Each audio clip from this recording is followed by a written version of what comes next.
Greetings. I'm Lisa Frost, Director of Spiritual Formation at University United Methodist Church in Baton Rouge. I'm grateful for the time in this midweek pause to share some thoughts and prayer practices with you. I'm a total amateur at doing this, so bear with me. So how are you, really?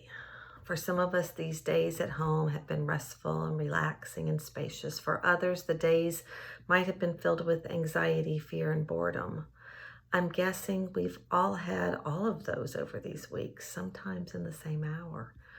Some of you have small children in your homes, increasing the busyness and maybe even chaos. Homeschooling, siblings fighting, snacks and snacks and snacks. Some of you have no one else in your home and maybe have loneliness and a sense of isolation. Others have missed weddings and graduations, birthday parties and funerals. Some have lost loved ones, family and friends. Is there something that's giving you life these weeks? What about walking, photography, connecting with social media, reading? What new rhythm of life are you finding in this time of sheltering at home? Listening to a podcast yesterday on my walk, James Finley, a core teacher with Richard Rohr at the Center of Action and Contemplation, was relaying the story of how a diver on a high dive always pauses before they begin their dive. And I could picture the Olympics and see that pause in my mind. Could this time be a pause before what? As I was thinking about the benefits of pausing before action, I went down that rabbit hole of Google. I found a Forbes magazine article by Mark Murphy writing about productivity. And he wrote, taking some time for a thoughtful pause before you jump in and get going is a powerful tool to getting more done with better results. He reported a study that if a soccer keeper immediately dives left or right during a penalty kick, the player blocks the kick less than 15% of the time. If the keeper stands still, they block it 33% of the time. The players reported that they felt they must take some action so that the coach and the fans would see them trying to do something. Being still didn't seem the right move. In the same article, a large tech company took a look at the people coming out of their training program. One of the group of trainees completed the day's training, the 8 hours of training, and immediately went to work on the floor the next day for 8 hours.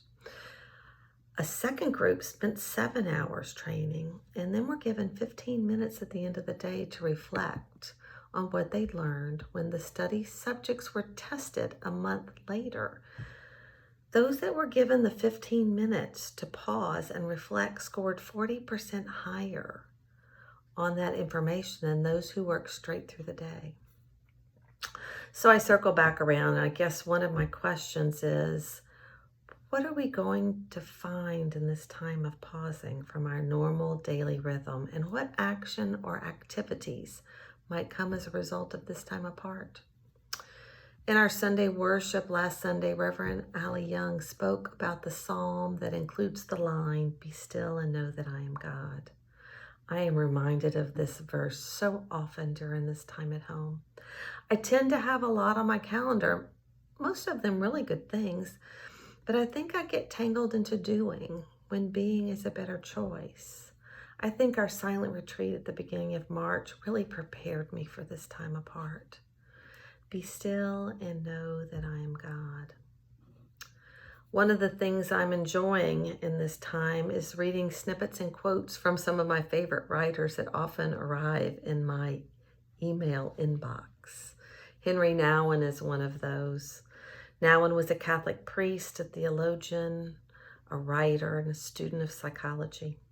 He taught at Yale and Notre Dame and Harvard, and in the late years of his life, went to live in a community with those who had intellectual and physical disabilities.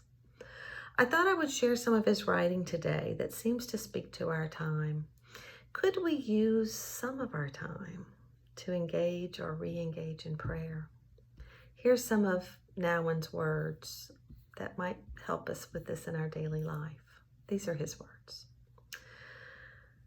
To be calm and quiet by yourself is not the same as sleeping.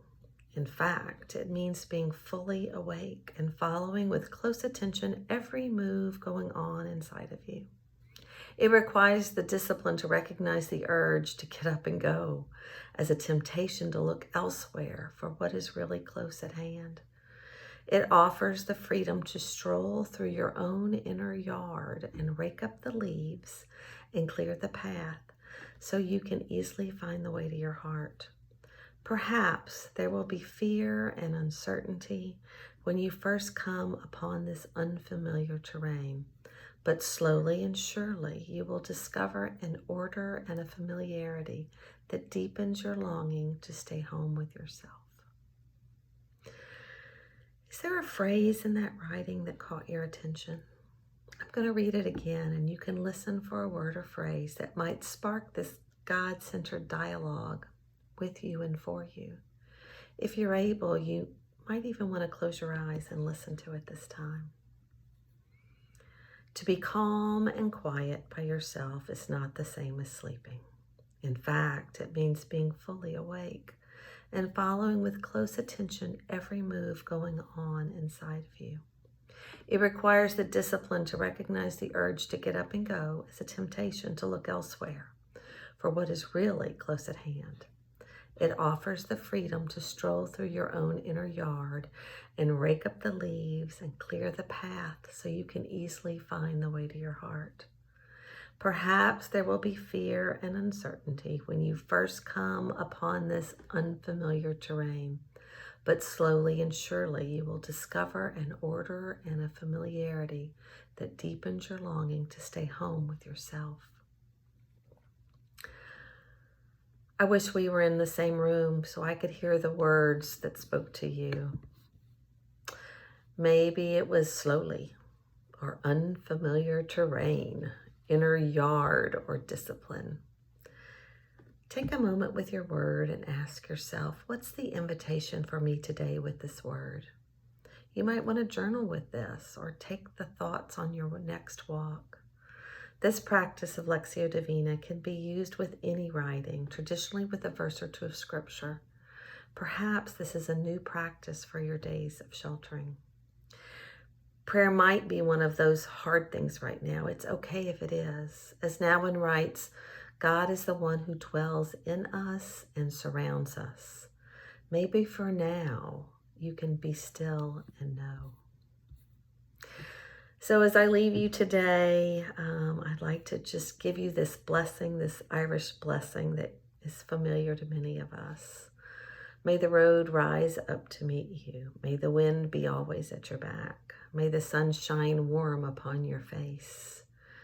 The rains fall soft upon your fields, and until we meet again, may God hold you in the palm of his hands. I look forward to seeing you all in person very soon. Thank you.